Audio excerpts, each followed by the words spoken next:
Hi guys, it's Nicola from Simple Pleasures, and if you're new to my channel, go ahead and hit that subscribe button and bell for notifications so you won't miss any of my new release. And for those who've been hanging out with us, let's make moves, let's make money, rinse and repeat. All right, let's get into it. So today we're going to be making a cold processed soap. It's going to be rose clay, and I haven't really decided on the fragrance yet, but I'm thinking Valentine's Day because I'm in the mood for flowers, that rose, that vintage, hopeless romantic thing. But we'll decide on that later. Let's get these hands cleaned and gloved up and get into it.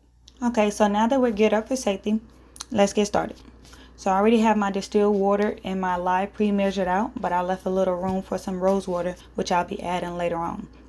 And the reason why I'm adding it later versus now is because rose water is very heat sensitive. All the properties and good stuff that's in rose water will be scorched if you add it now, because the lye and the water will cause it to overheat and pretty much evaporate all the good things that's in rose water.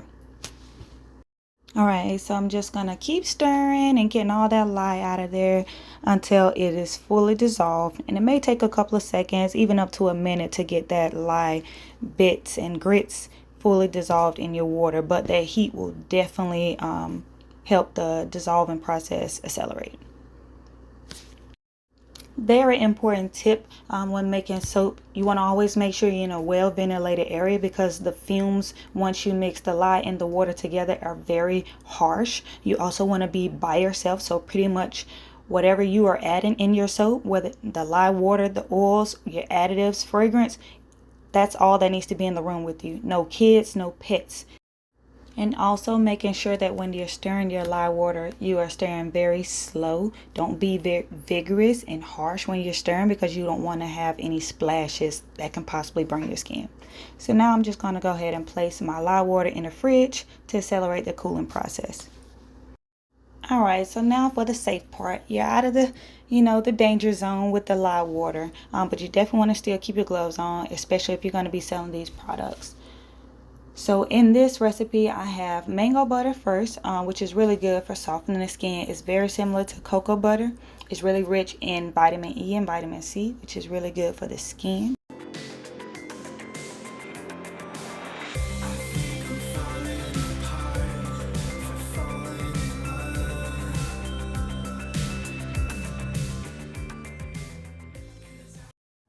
The second butter I use, and probably one of my favorite butters, is cocoa butter. It's really high in fatty acids. It's really high in vitamin E, which is really good for the skin. It is really good for the skin, I'm telling you. If you don't have cocoa butter in your products, definitely consider adding it to your ingredients list.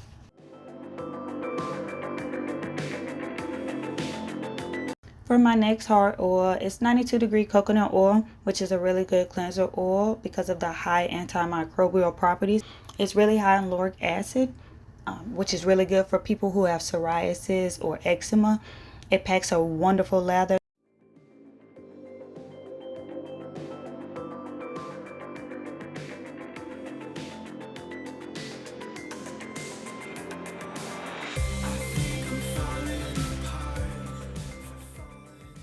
Now for the grand finale on my hard butters. I'm going to be using shea butter, which is a moisture booster. It is also anti-inflammatory properties.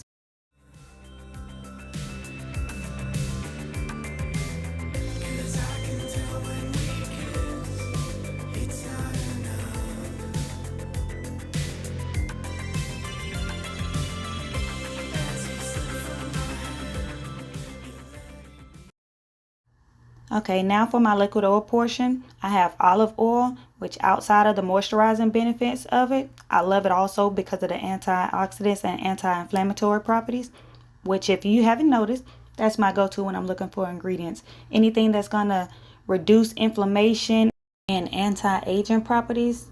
Next, I have some jojoba oil, which is the closest oil that mimics our natural skin oils. And that simply just means that the oil is going to absorb into your skin and not just sit at the top layer of your epidermis. And the next one I had was castor oil.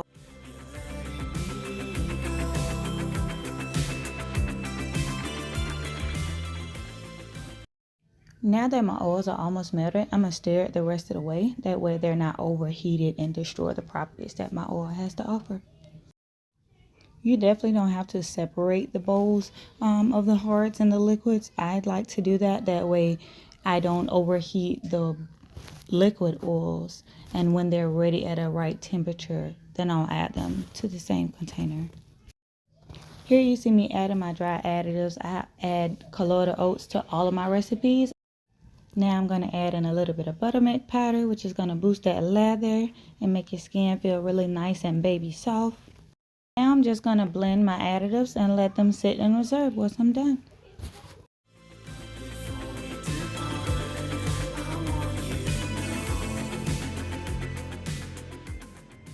Not sure if I mentioned earlier, but in this red bucket I have a sanitize solution where I wipe down periodically when I'm making products and sanitizing my thermometers after I did a temperature check. So I don't like to go back and forth with product. Even though it's all going to get mixed in the end, I still like to be safe than sorry. Alright, so in the beginning of the video, we was talking about the rose water being added to the lye water once the temperature drops. Now that the temperature has dropped, we can go ahead and add that in. Alright guys, and now for that fragrance oil, we're going to be adding it in. I put it at a 1% because peony is really strong, but it's not strong to where it's just like gonna, punch you in the face type of strong. It's very floral, but if you, just decrease the amount you put in there, it won't be too overbearing.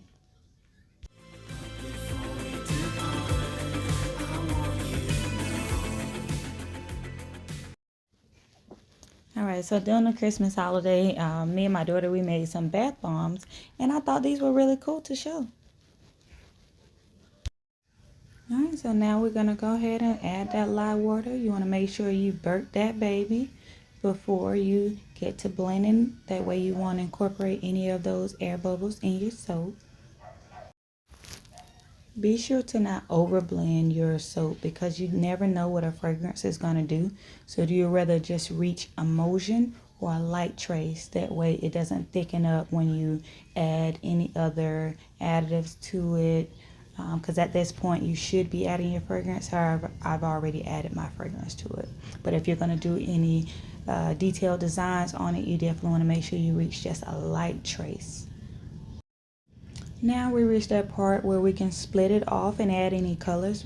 Today I'm going to be adding rose clay for my natural color, but clay is also good for drawing impurities out of the skin. As you can tell, I probably should have dispersed my rose clay into some oil, but I chose not to. So now I'm doing it the hard way and I have to put a little elbow grease in it.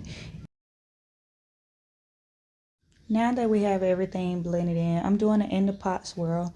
It's going to be really soft and basic on there just because of the color pattern that I chose.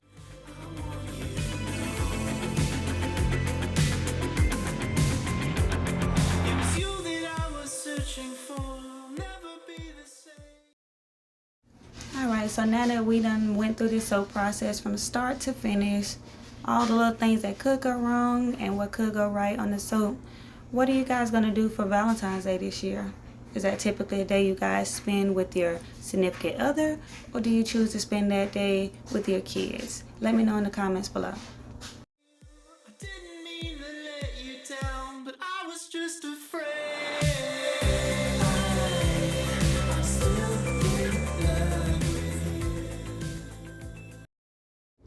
Now, if you love soap making like me, this is probably one of the best parts, probably my favorite part if I had to choose, and that's texturing the top. I typically freestyle it because it's so therapeutic for me.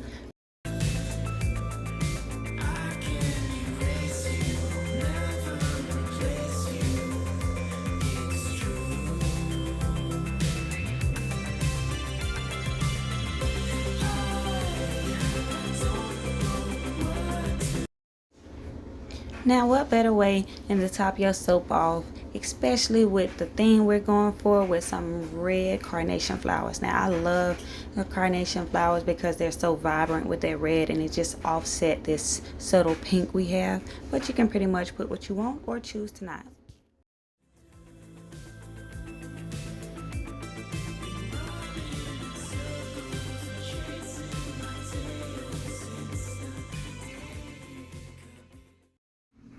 Alright, Isn't it such a beauty? I'm just spritzing the top here with some alcohol, which is going to prevent the soda ash. Soda ash is harmless, but it can be a aesthetic type of thing. I really appreciate you guys rocking it out with me today. And if you like this video, please go ahead and subscribe and hit that bell for notifications.